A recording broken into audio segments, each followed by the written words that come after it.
I'm Ray. Although I've adopted my husband's name, I do prefer Mrs. Guggenheim. A wise decision. Marriages come and go. If you had a choice, Mary, destroy the Louvre and all of its paintings, or a village and all of its people, what would you choose? I would save the people. Absolutely, without a doubt. And destroy centuries of masterpieces. All of the Da Vinci's, the Michelangelos, the Titians. To rubble. The next Michelangelo could be living in your village. What are the odds of that? In the world, geniuses are 1 in a million. In the Louvre, there are thousands sitting side by side. Raphael, Botticelli, Tintoretto.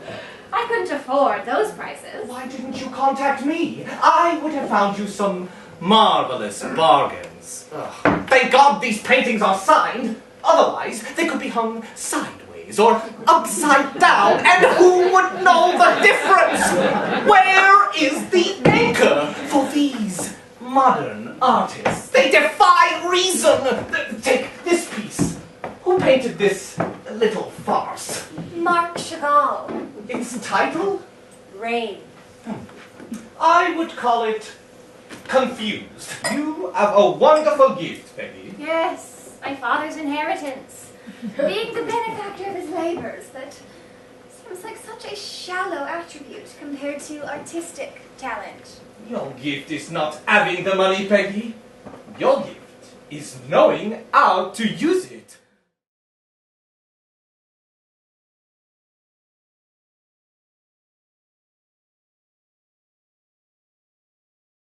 I hear you've been inquiring about me. What have you been told? You're an Oxford grad, writing plays, painting, sculpting, and reveling in your role, king of the Bohemians.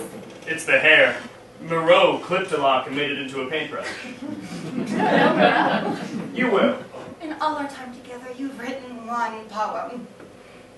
1 poem! Meanwhile, our house guests persist. They publish, win awards. Emily had it right. You are a genius writer who manages not to write. A finely turned phrase from our most discerning resident writer.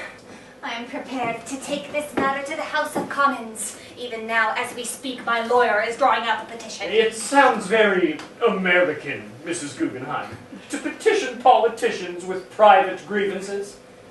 You will be fired. I can assure you that.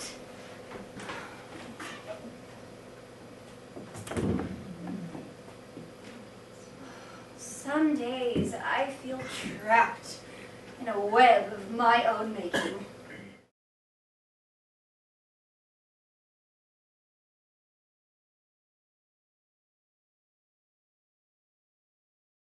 The painting is 8 inches too long. You discover this now. The day of the party. 8 inches? When's the party? Cut it off. In 5 hours.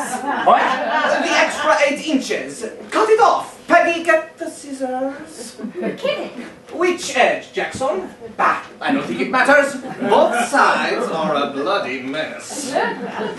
That painting represents 15 hours of very, very, very intense work. Nobody is going to miss it. I think the left side is less interesting than the right.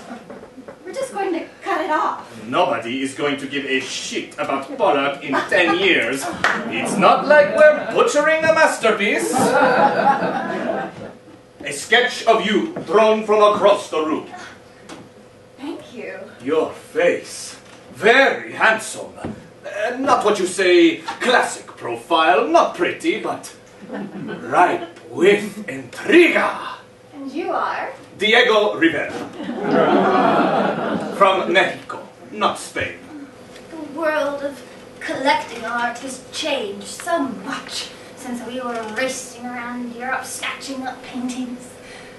We met the artists, took risks, picked paintings we liked. Now it's one big business. People don't personally care for their paintings. They buy them as investments and then place them in storage. It's all gone to hell, Nellie. Not all. There's a long line of people waiting outside the Louvre to see your collection.